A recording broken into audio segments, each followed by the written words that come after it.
if you can be honest with yourself, which lawyers struggle with because they are taught that they are the authority and they are the teacher in any conversation. And you got to remember that you can be the student and you're not. Welcome to Unstoppable Podcast with Harry Sardinas, inspiring conversations with influential millionaires, investors, thought leaders, entrepreneurs who are making a massive difference with their innovative products and services, and sharing the challenges and wisdom of how they sold their first million. Hello everyone, welcome to our Unstoppable Podcast. Discover how to make your first million in sales. And today we are connecting from United Kingdom to US. So Paul, can you introduce yourself? Sure. My name's J Angelle. I'm coming from Sunset, Louisiana. It's not a very big place. I don't think there's 1,000 people that live here. Most of my neighbors have 4 legs. In fact, I have 2 horses and multiple goats and chickens. I even have a cow now. So I'm definitely not in the city anymore. But I work for clients. I do business growth coaching. I'm very involved in creating business plans that are wrapped up in goals that are based on people's purposes, and I hold them accountable to the plans. And with the proper motivation, everybody has success. It's just you have to come at it. That's what I do. So Paul, how you decided to help entrepreneurs to grow the business? This you're passionate about business, or how you discovered this path for you? I discovered I have what may be considered an inappropriate relationship with growth. I love growth. I obsess about growth. And it doesn't matter if it's for me personally or if it's helping someone else. And helping someone else, it also just feels good. Like I've made my clients millions and millions of dollars, and they were almost as excited as I was. You know, and I just get excited about it. It's like a puzzle. Like when I was a kid, I used to play with the Rubik's Cube all the time. I like the puzzle. I wanted to figure it out. There's a solution to every problem. In fact, when presented with a problem, my first instinct has always been, how is this an opportunity? You know, and being able to spot issues and see problems from the balcony, you know, from far away. I realized I was good at it. I realized it was a skill that a lot of people needed. I had a background, 20 years in sales. I went to law school, decided in law school I did not want to practice law. Nothing could be more boring than I could imagine. But I realized when I worked with lawyers, though, they're, you know, rocket scientists or top of the food chain when it comes to what they do. The technical aspect of being a lawyer is very difficult. It's very complex. It's ever changing. You've got to be an expert. So it's smart people that are doing this. But when you look at their entrepreneurial skill set, it's maybe an adolescent, maybe a toddler. It's so bizarre when you look at that. And sometimes doctors have the same thing. They think they know so much about medicine that they also know about business. And the 2 first parts of every business is your marketing and your sales, right? And that's usually a blind spot for these ultra qualified technician types. So law firms made the most sense to me. 1, because I had my law degree, and 2, because I liked how easily they were impressed with my sales acumen. I think that because the law firms, right? They can, if they understand better the dynamics how business works, they can grow faster, because we find here, for example, in the law firms here in United Kingdom, a lot of legacy, right? They are doing everything in the old time, the old way, and are resistant to change, right? Yeah, well, it's the Still same thing operating, here. they have big contracts, but they're very attached to the old way of doing things. And now, as you know, we have cloud computing, we have productivity tools that can make in the law firm, and how to acquire clients in a different way, and so on. So what advice do you have to law firms out there that they want to grow more, and they are stick with the old legacy, with the old way of doing things?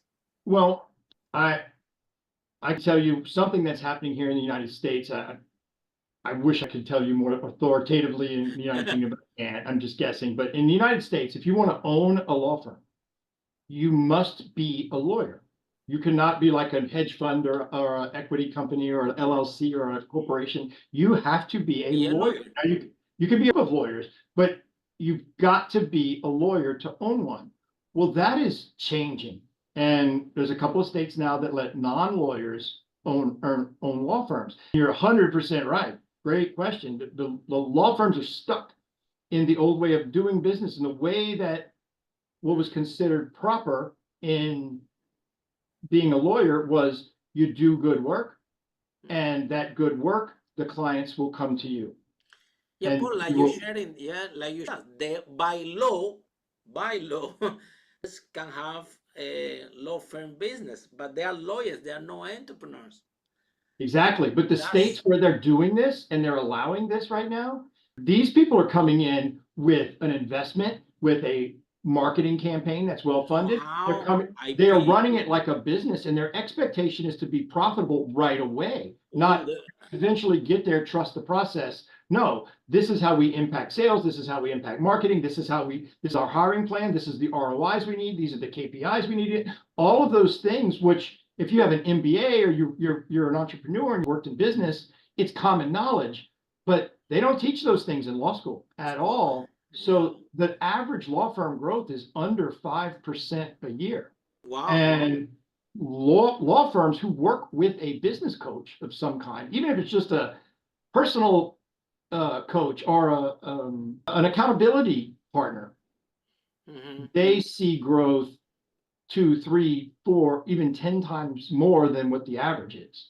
And it's because you have to admit, which this is hard for lawyers, and I understand why, but you have to admit that you're not necessarily the best person to do everything. And that I take it a step further mindset wise, just like when you're hiring, always make it your goal. If you're going to hire someone to add to if it's a vendor, if it's an accountability partner, if it's when you're hiring, always make it your goal for them to be smarter than you, more experienced than you, more educated than you, went to a better college than you, better looking than you. They need to be better than you, because if you're not shooting for someone better than you and you fall short, you might end up with someone that's not as good as you. And what have you done? You're just going to constantly push them out of the way and say, you're doing it wrong, let me do it. You're doing it wrong, and you haven't really helped your situation.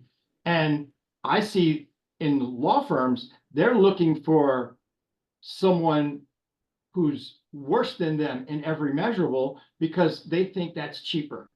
That salary would be less, and it's easier if you're having slow growth. But when you have a mindset of abundance and high growth, yeah, a baby lawyer right out of school could cost 1/3 or 1/4 what an experienced, high profile, effective, well-trained lawyer would cost.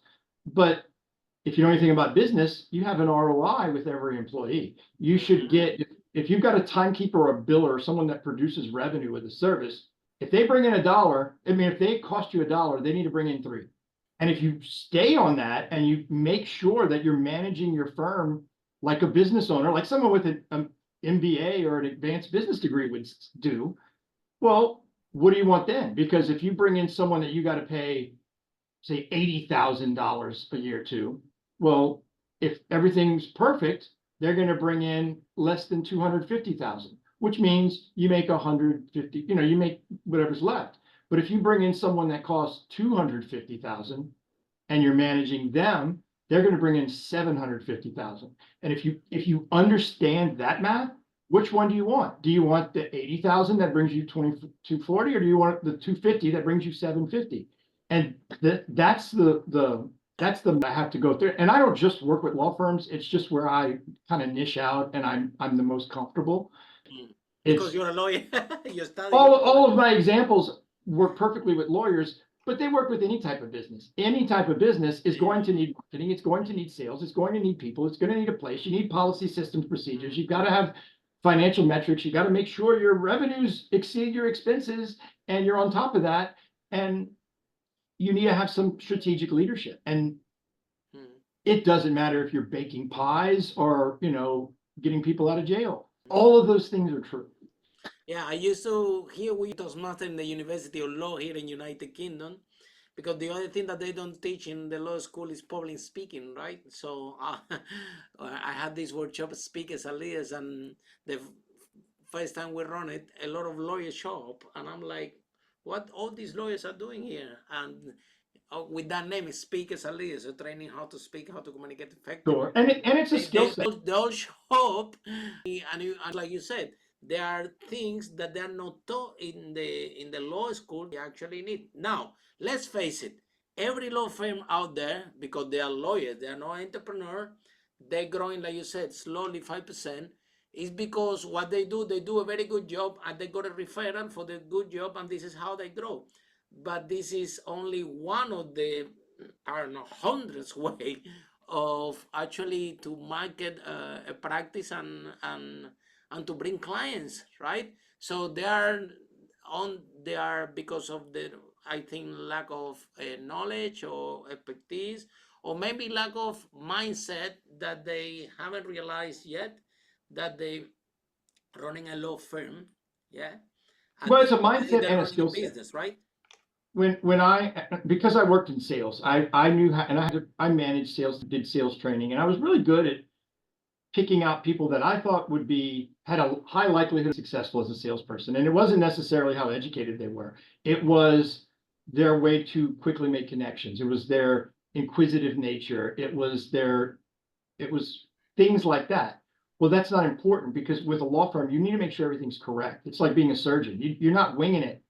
You know, salespeople might make stuff up to fill in the blanks and it doesn't bother them. That could cost you your livelihood as a lawyer. Exactly. So focus is to be technically perfect. And when your focus is to be technically perfect and you have the skill set to consistently be technically perfect, it probably means you don't have some other skill sets. So when I see someone who would make a good salesperson, I assume that they would probably be a terrible attorney.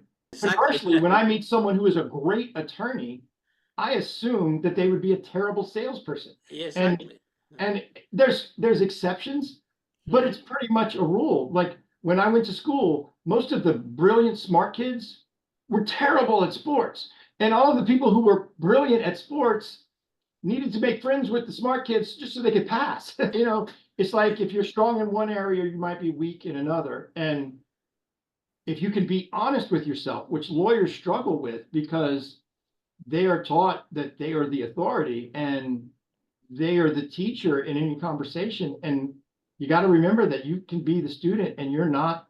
So if you get past that mindset and you allow yourself to build your team or build your partners or build your vendors along the lines of, I need them to be better than me, or at least better than me at what they do.